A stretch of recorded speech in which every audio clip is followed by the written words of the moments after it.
Okay ကျွန်တော်ရဲ့ MTC မြန်မာ Technical Channel ဆိုတဲ့ YouTube Channel လေးမှာထပ်မံကြိုဆိုလိုက်ပါတယ်ကျွန်တော်ဒီနေ့ပြပြပေးမယ့်အကြောင်းအရာတွေကတော့ CapCut မြန်မာစာမှန်အောင်ဘယ်လိုလုပ်အောင်မလဲဆိုတဲ့အကြောင်းအရာလေးကိုကျွန်တော်ဒီနေ့ sharing လုပ်ပေးမှာဖြစ်ပါတယ်ဆိုတော့ကျွန်တော် CapCut ထဲမှာဝင်ပြီးမှတစ်ချက်ဆိုင်ကြည့်အောင်ပေါ့နော်ကျွန်တော်လက်ရှိ font က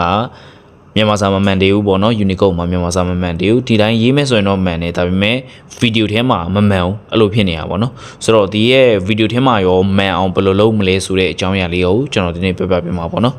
ဆိုတော့တစ်ချက်ကြည့်လိုက်ပါတော့မြန်မာစာမမှန်ဘူး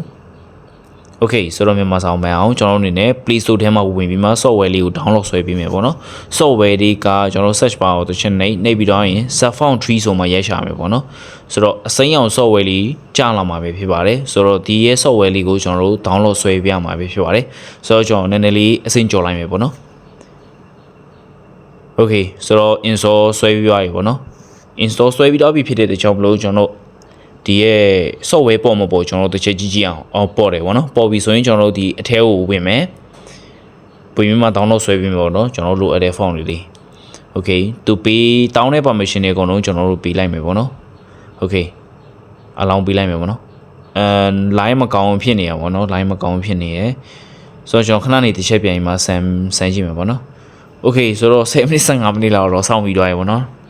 ရမရကျွန်တော်တို့တစ်ချက်ပြန်မှာဆန်းရမယ်ပေါ့နော်ဆိုတော့ home မှာဆိုရင်ကျွန်တော်တို့ emoji တွေပါတယ်ပြီးတော့ဆိုရင် font color လေးကျွန်တော်တို့ချိန်လို့ရတဲ့ဟာလေးပါတယ်ပေါ့နော်ဆိုတော့ကျွန်တော်တို့လောလောဆယ်ကအရေးကြီးတာကကျွန်တော်တို့ CapCut ထဲကမြန်မာစာမှန်အောင်ပဲလုပ်ချင်တာဖြစ်တဲ့အတွက်ကြောင့်မလို့ category ထဲဝင်ပြီးမှမြန်မာ font လေးကိုတစ်ချက်ရှာပြရမှာပေါ့နော်မြန်မာ font တွေကကျွန်တော်တို့ဒီမှာကျွန်တော်ဒီမှာရှိတဲ့ font မှန်တွေများအကုန်လုံးကျွန်တော်က download ဆွဲပလိုက်တယ်ပေါ့နော်ဘာလို့လဲဆိုရင်ကျွန်တော်ကဆန်းမှာဖြစ်တဲ့ကြောင့်မလို့ကိုကြိုက်တဲ့ဟာကိုပဲကိုထားမှာကွာ font ကိုမှအကြီးအသေးသူရဲ့ font style လေးတွေကိုကျွန်တော်တစ်ချက်ပြန်မှရွေးမှာဖြစ်တဲ့ကြောင့်မလို့အကုန်လုံး download ဆွဲမယ်ကို download ဆွဲခြင်းတဲ့ဟာလေးကိုတစ်ချက်ထောက်လိုက်တစ်ချက်ထောက်မယ်ပေါ့နော်ကို download ဆွဲခြင်းနဲ့ထောက်ပြီးတော့မြင်ဆိုရင် download ဆွဲမှာနှိပ်အဲ့လိုလေးပေါ့နော်အဲ့လိုလေးတစ်ချက် download ဆွဲပြီးလို့ရပါတယ်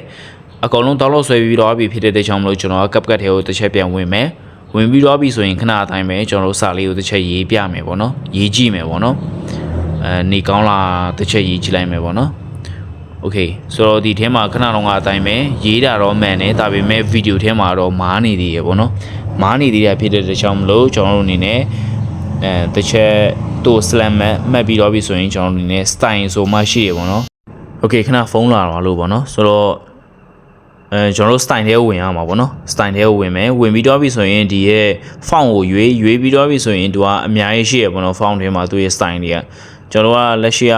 my font ထဲဝင်ဒါကျွန်တော်ခဏက download ဆွဲထားလေးဟာပေါ့နော် add ထဲကိုဝင်ပြီးမှကျွန်တော်တို့ download ဆွဲထားလေးဟာအကုန်လုံးကိုဒီမှာကြာလာမှာဖြစ်ပါတယ်ဆိုတော့ဒီထဲမှာကိုကြိုက်တဲ့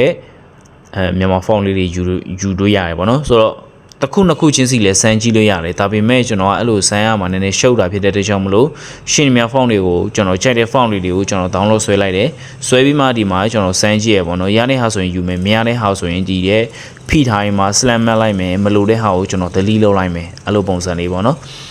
ကိုကနေမှအဲ့လိုအများကြီးမဆွဲချင်ဘူးရှုပ်နေတယ်ဆိုရင်တော့တစ်ခုနှစ်ခုချင်းစီလဲ